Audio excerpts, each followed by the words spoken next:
The topics and opinions expressed on the following show are solely those of the hosts and their guests and not those of W4WN Radio, its employees, or affiliates. We make no recommendations or endorsements for radio show programs, services, or products mentioned on air or on our web. No liability, explicit or implied, shall be extended to W4WN Radio, its employees, or affiliates. Any questions or comments should be directed to those show hosts. Thank you for choosing W4WN Radio. This is Beyond Confidence with your host, Divya Parekh. Do you want to live a more fulfilling life? Do you want to live your legacy and achieve your personal, professional, and financial goals? Well, coming up on Divya Parekh's Beyond Confidence, you will hear real stories of leaders, entrepreneurs, and achievers who have stepped into discomfort, shattered their status quo, and are living the life they want. You will learn how relationships are the key to achieving your aspirations and financial goals. Moving your career or business forward does not have to happen at the expense of your personal or family life, or vice versa. Learn more at www.divyaparekh.com, and you can connect with Divya at contact@divyaparekh.com. This is Beyond Confidence, and now here's your host, Divya Parekh. Good morning, listeners. It's Tuesday morning, and I'm so thrilled to be here with you. And you all know that. So one of the stories that I want to share with you is that one of my readers from Expert to Influencer had reached out to me, and she is writing a blog, and she invited me to be her guest, and she was hesitant if I would even participate. I'm like, why not? Just because I'm an author doesn't mean I'm any different. I brush my teeth just like any other person. So it's just so beautiful connecting with y'all. And what I want to share is that do reach out to us, because quite a few of you reach out to us, and that's what helps us shape our programs, like who to bring, who not to bring. And similarly, if you have bought my book, reach out. I love to connect with my readers and get your thoughts and feedback, because as I continue writing my books, I can serve you, because the whole idea is to serve and impact your lives.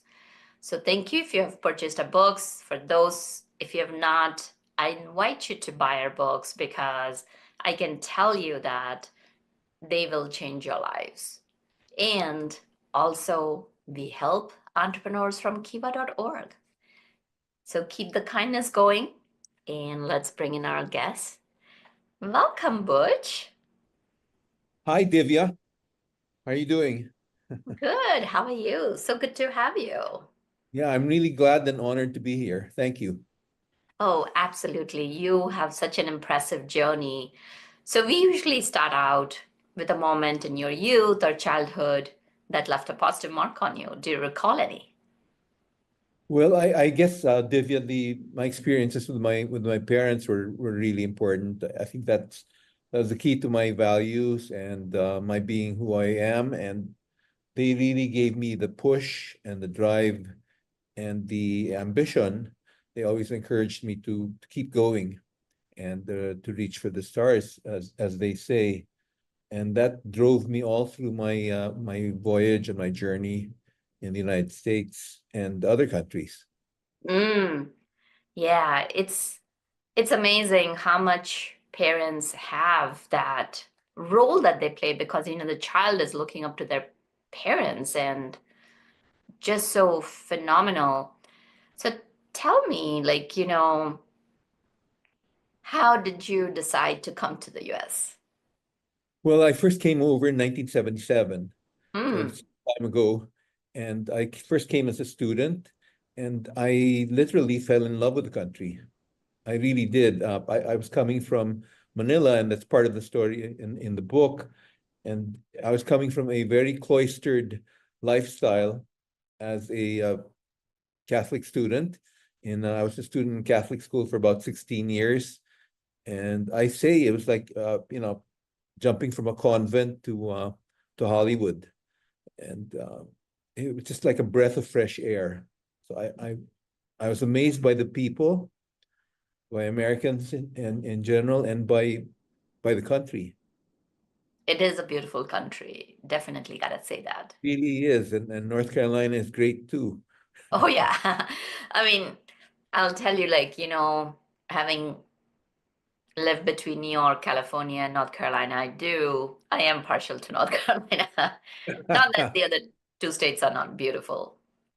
Right. I've been in Durham, North Carolina. I've Oh, wow. spoken. Beautiful. So when you came here, I know your life has been impacted by Reginald Lewis. So tell a little bit about that too, and tell us about your journey as to when you came in as a student and how your life progressed. Well, I finished at the University of Florida. I got a Mhm. scholarship there, and I was also a graduate assistant. I taught public relations, and I was the first honors graduate of their master's program. So that kind of gave me a push, and I moved from Gainesville, Florida to first Chicago, then San Francisco. But my target was always New York because my field is public relations, and New York is where it was at back then in the 80s or so. Even though it was sort of on the brink of bankruptcy and was pretty dirty and dangerous at the time, but it was still the center for media and public relations. And I wound up getting my big break there. Mhm. That's where I first met Reginald Lewis. I was moving from PR firm to PR firm, and I got a phone call one day from somebody I'd never heard of. I'd never Mhm. met, and it was just this woman who spoke to me on the phone and said, "I got your name from a Wall Street Journal reporter, and my husband has a PR problem. You have to talk to him, and don't worry because someday he's going to be a big account of yours." And I half believed her. I didn't, I just got this call out of the blue, but I wound up calling him back. Mhm. That turned out to be Loida Lewis, the wife of Reginald Lewis. At the time, he was still unknown, but today in the African American community in particular, he's a folk hero because that phone call started a journey that I still look back on with some amazement. And I think that's important for people to know that I think most people are going to get a chance, or maybe several chances, and you just have to be ready for them. You have to be ready for that break. And this is something I tell my son, who works out in Hollywood. But I mean, you have to be prepared and ready. So when your break comes, you can jump at it and you can be ready for it. Mhm. That's such a powerful lesson because so many times what happens is people say, oh, I'm not getting the opportunity, but having that mindset that you're ready mentally, and that mindset is so important. So tell me, that's a very important lesson that you're sharing. How can people prepare themselves? Well, I think the important thing is, I think education is really important. There's Mhm. no going around it. So I think that school matters, getting a good education, working hard matters. I've worked with 5 CEOs, and they've taught me different lessons. Persistence is one, working hard is another. I've been with CEOs where we had meetings at 2 in the morning and Mm. then have to show up for work again at 9 in the next day. But really, working hard is important, and I think a faith in God. I think that one of the CEOs taught me that was important, especially for the down times, because we all have them, and you can't be negative about life, and you've got to be able to reach into something in yourself that you believe in, and so having some faith in God is going to get you through the tough times. Well, these are all great lessons, and my apologies. I think so I mispronounced Reginald's name. And so Oh, tell us a little bit about the gentleman and your journey with him. well, I first met him back then. His problem was that he had just sold a company called McCall Pattern Company, made a Mhm. lot of money, and a New York Times story had come out, which sort of he felt demeaned him. It talked about the new owners who were, Mm. and it disparaged a little bit of the work he had done over the last 5 years, I believe, with McCall Pattern, which he transformed the company. He bought it and transformed it, made it profitable. It was a Mhm. home pattern sewing company in Kansas.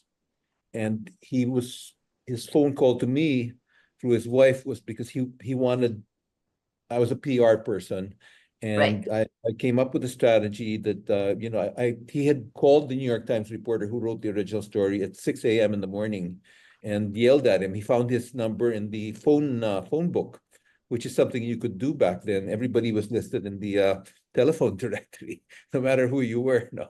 And so he found his number, he yelled at him, and now he was trying to figure out what to do. And I happened to know the New York Times reporter, so I told him, "Don't worry, Reg, I'll work it out so we get a meeting with him and potentially a second story." And I got to know as much as I could about his what he did with McCall pattern. I called the reporter, I calmed him down, and I arranged for a second meeting. And then I arranged to meet Reg in the lobby of the New York Times. And that was the only time I realized he was Black. I had to talk to him on the phone several times, and I'd never met him until he walked in through those revolving doors at the New York Times. And that's the only time I realized he was African American, and which is great. I mean, there weren't too many Black businessmen back then in 1987. And we went up and we talked to the reporter. I managed to do a pretty good job, and 4 days later we came out with a great story which made him a minor celebrity on Wall Street and brought him to the attention of somebody in Los Angeles, a guy by the name of Michael Milken, who was the godfather of all these big leveraged buyouts that people were doing back in the 80s and 90s. Wow, so what a journey. And what you said is that, to me, I come from biochemistry. Right. And the way our molecules work, the way our systems work, we all are more similar than different. We have so much more in commonalities that, of course, and having a differences is what makes the humanity so beautiful. Of course, there are dark side to it, but think about it. Actually, it was a wonderful question one of our kids had asked, like, why are people different? And I took him to the garden, took the kids to the garden, and I said, like, look at. So at that time, I was into gardening, and we had a lot of different colored flowers. And I said, does any flower look different than the other? They said, yeah. I said, but is any flower better or more beautiful than others? They're like, oh, they're different, but beautiful in their own way. So that's how I see people. And to me, it's just fascinating. Our differences bring us more closer together than not. So I agree with for that. sharing that. Yeah. I think our journeys are different. Yeah. We may look different, but in their essence, people are the same all over. I've traveled all over the world, and people have the same thing. They're just like us. They want their kids to succeed. They want to get them a good education. They want to move into a decent place to live, take care of their parents. We have similar dreams and hopes. And it's just that some are doing better or luckier than others. And I think people who live and work in the United States or were born there are the luckiest people in the world. Oh, absolutely. So you mentioned that, work with 5 CEOs. So tell us a little bit more about that portion of your life. Well, the first CEO I worked with was Reginald Lewis, because soon after I met, 2 months after I met him, he wound up borrowing he made a $1 billion bid, and that's 1 billion with a B, for a company called Beatrice International, 64 companies in 31 countries. And what he did was, it was big, and he took it over. Its headquarters were in Paris. Our other headquarters was in New York. So within a space of a few months, we moved into the top building in Manhattan, overlooking Central Park. And then I spent most of my time in Europe. We got our own private plane. I flew on the Concorde a bunch of times from New York to Paris. So what he taught me was the value of persistence. He had this slogan that he repeated in many of the speeches that he gave when he became more famous. And that was to keep going no matter what. And his life story was like that he kept getting knocked down. He bought a mansion in the Hamptons after I met him, and it wound up, it was burned down in the middle of the night. And then we tried to take that company public, Beatrice and TLC Beatrice International, and we failed. we failed, but he never let it stop him because he kept going. And I think he had a lot to prove to himself and to Mm-hmm. people around him that, I think he felt that people of color are just as good as everybody else. And so that was important to him to succeed. So he kept going no matter what. So that's one lesson I learned from him, from his widow who took over, Lloyda Lewis, after he died at 50 from brain cancer. I learned to have faith in God. That's what I learned from her, because she's a very different leader from her husband, very nurturing. Her husband was sort of a screamer and very demanding, like a quarterback on a football team. And she was more of a nurturer. And every time I went to her office, I felt good about myself, better about my life. So she was different, faith in God. Then the current CEO I work with is a guy by the name of Manny Pangilinan. He's out in Asia, and he's a workaholic. I mean, he works 7 days a week, works all hours of the day and night. And so I guess I learned from him the value, which I'd always seen it before, the value of hard work. And then I worked with the CEO of a financial startup in New York who quit Goldman Sachs, George Butcher, started his own company. So I learned that, I mean, you can leave everything behind you. He was managing director at Goldman Sachs, but he left all behind to follow his vision and start this company in municipal bonds. The last CEO I worked with was Reg's brother-in-law, Gene Fugit, who took over in between Lloyda and him as CEO. And from him I learned the joy of being in business, being in charge, because he brought a joy to it which had been missing in our lives before.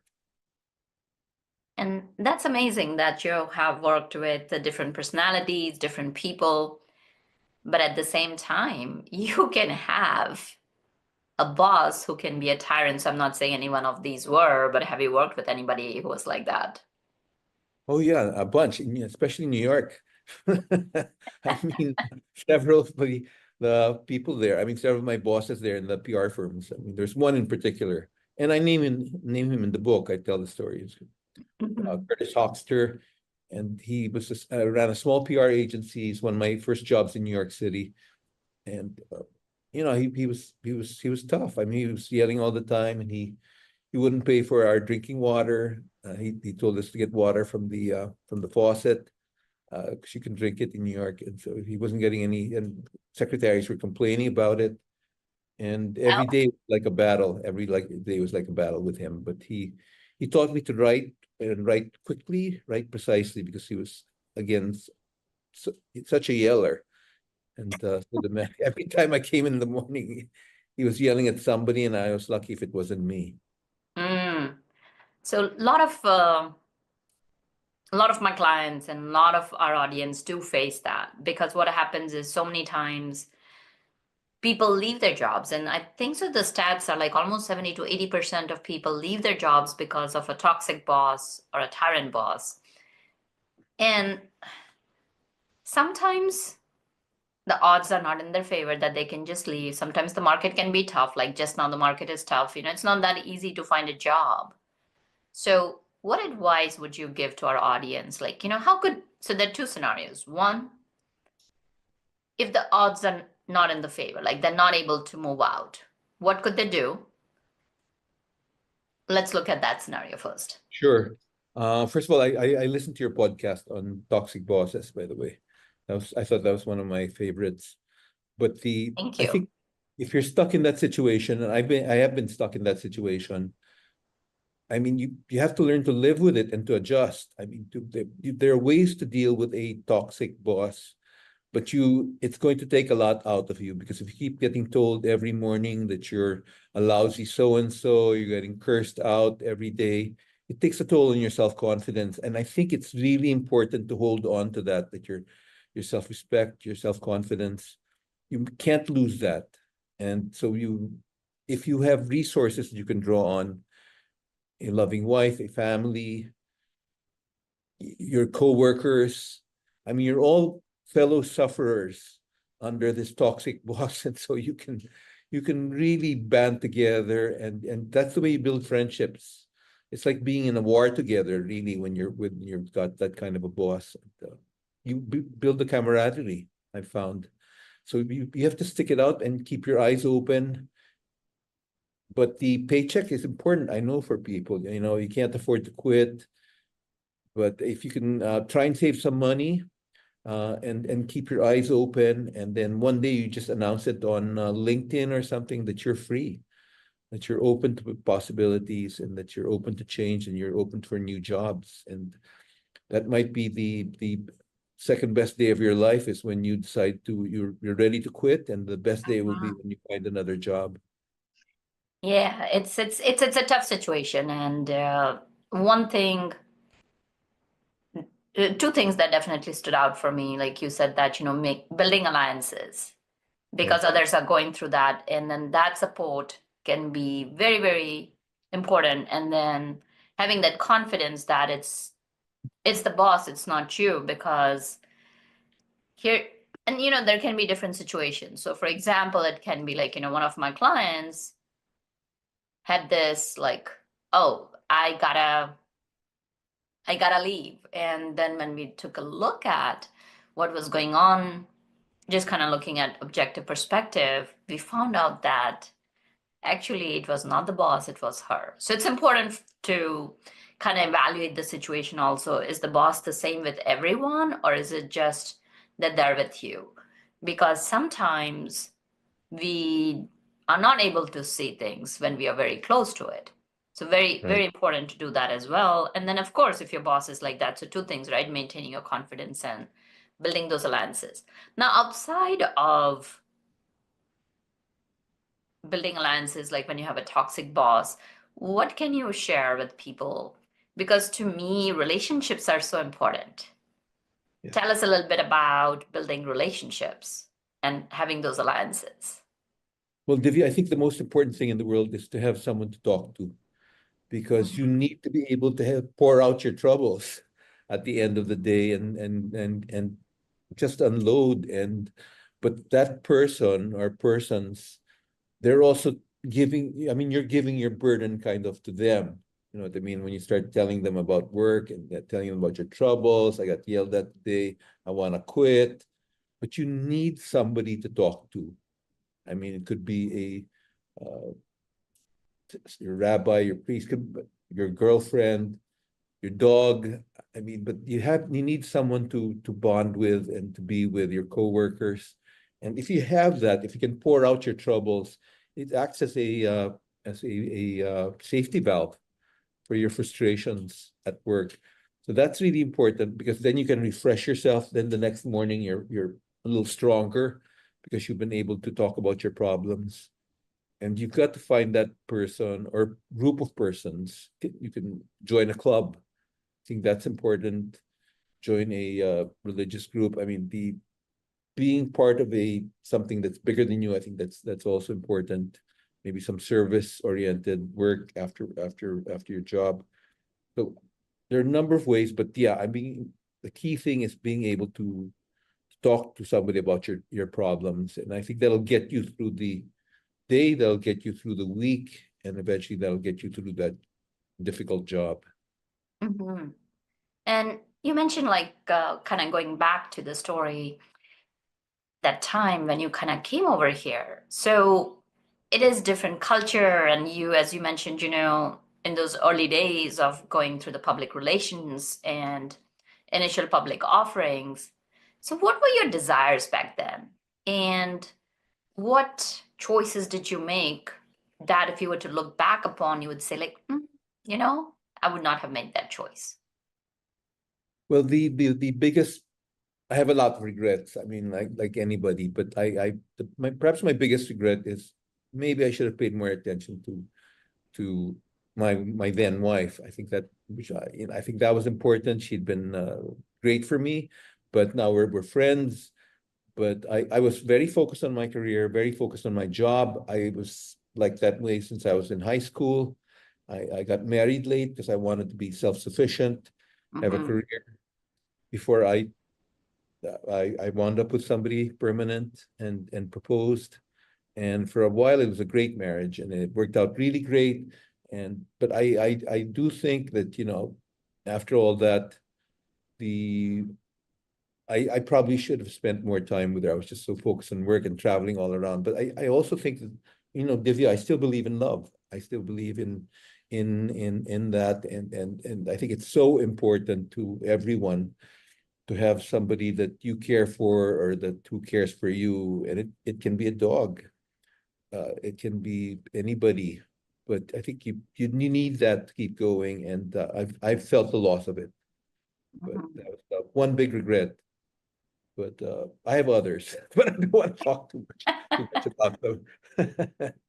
So what I'm hearing is that it's important to kind of like not be just focused on work. Like definitely, hard work is important, but also bringing your personal life and family, and then focus on that relationships. We are coming back to the relationships, that looking around and building that capacity, because as you mentioned earlier, be ready for that opportunity.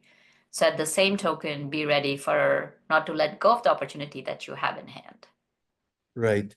And I also think that at the end of my book, I do say ordinary people, after working with all these CEOs and all that, I feel that ordinary people who have a regular job and make a decent living and a decent wage and can go home at the end of the day, kick their feet up, have a beer and watch a baseball game or something, I think they're far happier than the people sometimes that I've met in the corporate world who might seem to have everything, but I found that they can be very isolated people.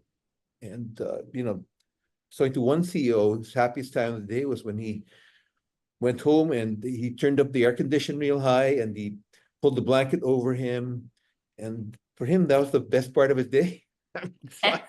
Thought, you can have all the money in the world, but I'm not going to trade places with you. Yeah, and you talked about like, even having a dog, like, pets are so wonderful. They love you unconditionally. And as a matter That's right. of fact, one of my clients, she said that like, after a long day, she's in the C-suite, and she said, I love my kids. But Divya, like, at night, like when I'm so exhausted, I just love to snuggle with my dog on the couch, zen out, and watch some TV. So yeah, it's yeah, life is what we kind of make of it. And coming back to the professional side, especially with you, like, being in PR, you have clients, right? And as you mentioned, you had very high-powered clients. How would you say you approach them? Like, there are sometimes things that we have to tell our clients that we don't want to tell them, and there are things they don't want to hear. How did you approach those situations? That's a great point, Divya, because I think it's a very important thing to know. And that's one thing that some of my PR bosses taught me, is that at the end of the day, you have to be able to tell your client the truth. And as one of them said to me, don't commit suicide. I mean, don't tell them when they're in a bad mood or in the worst part of their day or something and just come out and blurt it. But pick your moments. And at the end of the day, you've got to be able to give people your best advice. And maybe you're wrong, but I think you'll feel better about yourself. And most of the time, you're going to be right.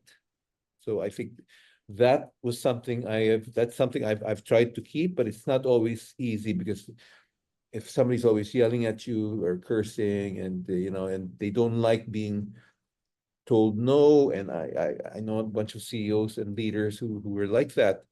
The tendency in the corporate office is to be a yes man or yes woman, and to agree, because it's just an easier life for you. And I know people have gotten fired for doing that. So you're sort of taking a risk, but I think it's important. That's what I was taught, and what I learned in the PR business was that you've got to be able to tell your client the truth, because otherwise you're useless to them. That's such a powerful point. And also, it's so important for your own self validation and for your own personal core values, because it's important to maintain that respect for yourself, because, as in PR, because as I'm a coach, we are out there so that we can support our clients, we can make them, like in my line of work, it's more about transformation. In your line of work is like, how can you show them in the best of light? So it's important to tell them the truth. And you mentioned that it's very difficult. And it's important to have those difficult conversations. So in your experience, what were a couple of things that you implemented that made those difficult conversations go a little bit smoother?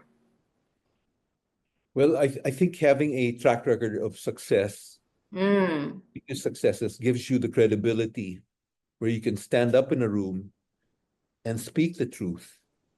When you've proven to the company or to your boss or to your colleagues that you're good at your job, you've done it well in the past, that gives you a certain amount of space where you can be honest with them, because then they're prepared to take it. But if you come out of the blue, you don't have a track record, you start telling them all sorts of things, then they're not going to listen to you as much. You'll get one chance and then you're out.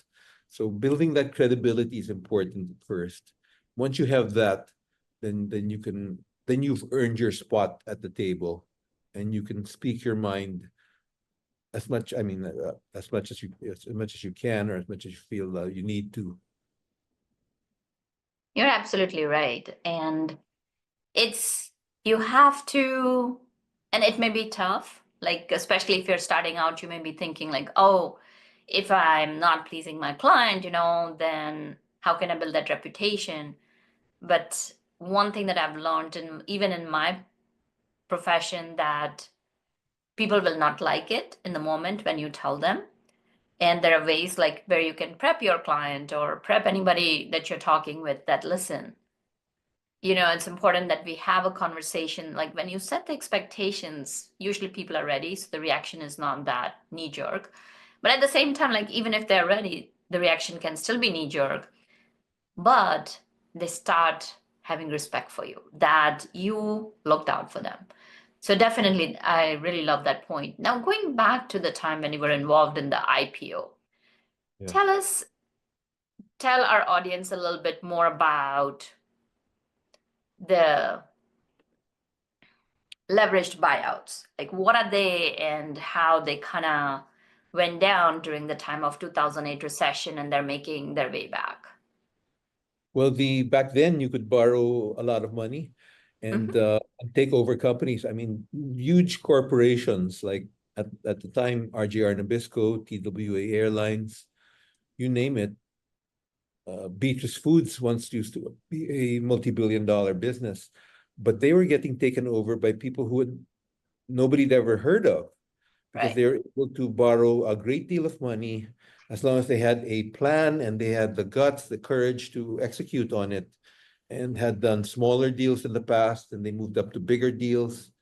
And then the money became unimaginable. They were borrowing billions of dollars to buy bigger and bigger corporations. And what they did was they would take over a company, then they would use the assets of that company to pay down the debt. They would sell off the assets and sell off the companies that they had bought to pay down their debt, and they'd be left with a core of the company that they had bought, and that would give them the income to do very well. So So basically cutting out the company. yeah, because they were going after these big conglomerates. At the Right. time in the 80s and 90s, companies were just buying businesses right and left, and they were Yeah. often related to each other. Beatrice Foods started off as a food company, I think, in Nebraska, but at the time it got taken over in a leveraged buyout. They had Samsonite luggage, they had Orville Redenbacher popcorn, they had Tropicana orange juice, and then they had these 64 companies around the rest of the world outside of the United States. So they were in completely unrelated businesses, and it didn't take a genius to look at and say, you know what, these companies might be more valuable as a standalone business than putting them all together. So that's really what happened, and a lot of these companies were not doing as well as they should have. So everybody kept talking about shareholder value.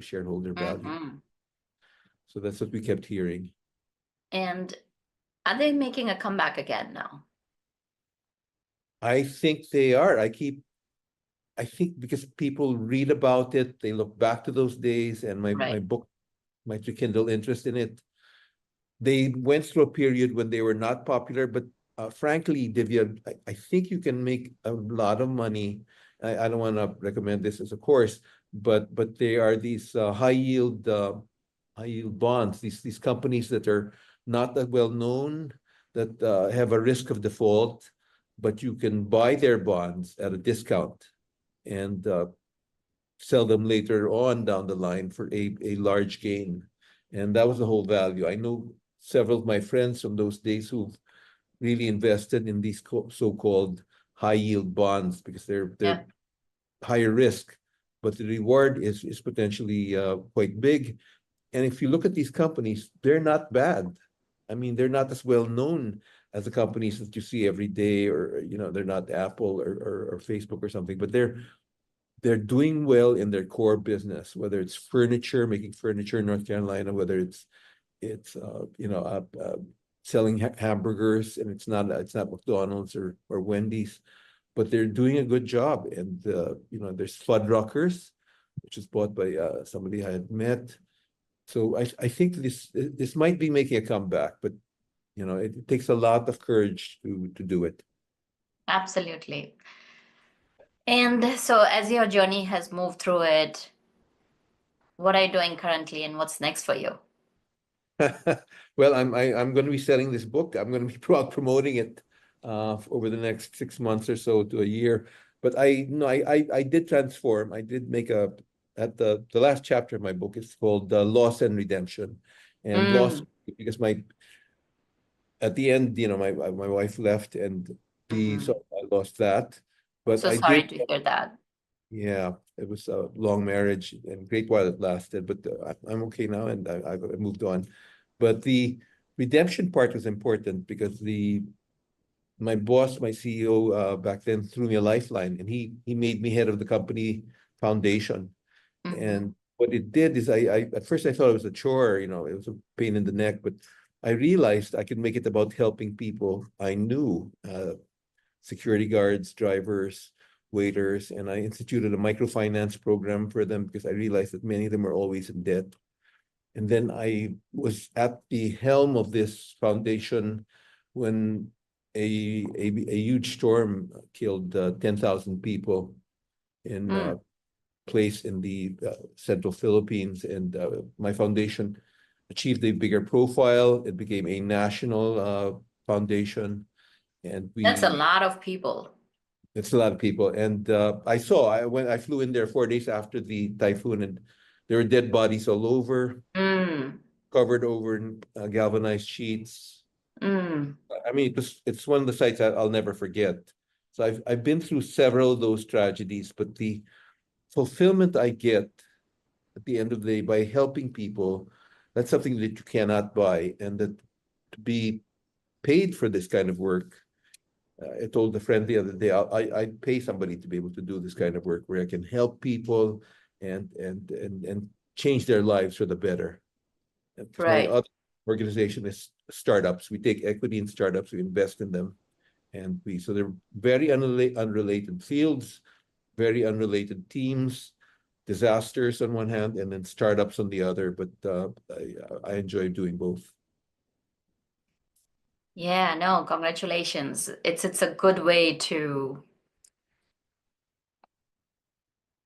have that career where you're impacting people. And there's nothing more powerful than that, the joy and the fulfillment that brings, because you're part of somebody's life. You're helping somebody achieve their dreams. You're helping them through their difficult, challenging times. So how can people connect with you? Where can they find your book? And what's the title, if you want to share your book? Oh, thanks for giving me this moment, Divya. It's called From Manila to Wall Street, and it has a subtitle, An Immigrant's Journey with America's First Black Tycoon. So there's two stories. One is my story, but the bigger story is Reginald Lewis. So he was like the great Gatsby to me, and I'm Nick Carraway telling his story. But So it's available on Amazon, and hope to get the book out there starting in May. Should be out there soon. It's out on Kindle now, it'll be available for pre-orders very soon. So I'm going to start pushing on it. I'll be going around the country. I'll be visiting North Carolina, I hope, and Durham in particular, because there's a group there called Black Wall Street.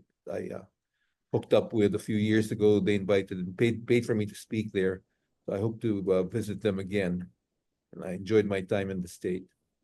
Yeah, no, that sounds very promising. So I'm sure the book is going to be amazing. And Thank you.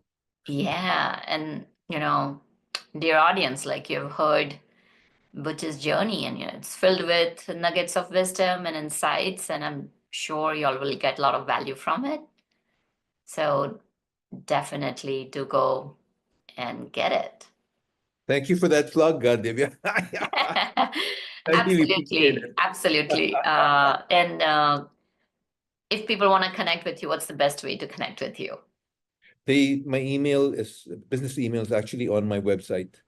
Okay. At butchmeily.com. And if you just Fantastic. Google my name, that's Meily. First name is Butch, Butch. Don't ask me how I got that name, but that's you can just Google it, and the website will pop up, and I've got an email there where you can shoot me an email. Well, fantastic. Any last words you'd like to share with our listeners? Well, first of all, I honor your journey, Divya, because you're an example for everyone else. Thank you. Come to the United States, and your journey has been spectacular, and you've got a great platform. And to your listeners, I think the key lesson for me is what Reginald Lewis taught me, is that to keep going no matter what. And no matter what there is in your life now, and it may be terrible, you may have a tough boss, and it's a dead-end job or something, but things are going to turn around. And as Scarlett O'Hara said, tomorrow is another day. And I think you at the end of the day, you've got to take stock, get some rest, and then get up next morning, and I think you'll feel better about yourself, and just keep going no matter what. Absolutely. Well, thank you for joining us, Butch. We enjoyed your conversation, and thank you for your time. And thank you, my dear audience, because without you, the show would not be possible. You are the life and blood of this show. Do reach out to us. Let us know. How can we serve you, and how can we support you in living the life that you deserve? And thank you, Juan, for making the show technically possible. So be well and take care until next time. Thank you for being part of Beyond Confidence with your host, Divya Parekh. We hope you have learned more about how to start living the life you want. Each week on Beyond Confidence, you hear stories of real people who have experienced growth by overcoming their fears and building meaningful relationships. During Beyond Confidence, Divya Parekh shares what happened to her when she stepped out of her comfort zone to work directly with people across the globe. She not only coaches people how to form heart connections, but also transform relationships to mutually beneficial partnerships as they strive to live the life they want. If you are ready to live the life you want and leverage your strengths, learn more at www.divyaparekh.com. And you can connect with Divya at contact@divyaparekh.com. We look forward to you joining us next week.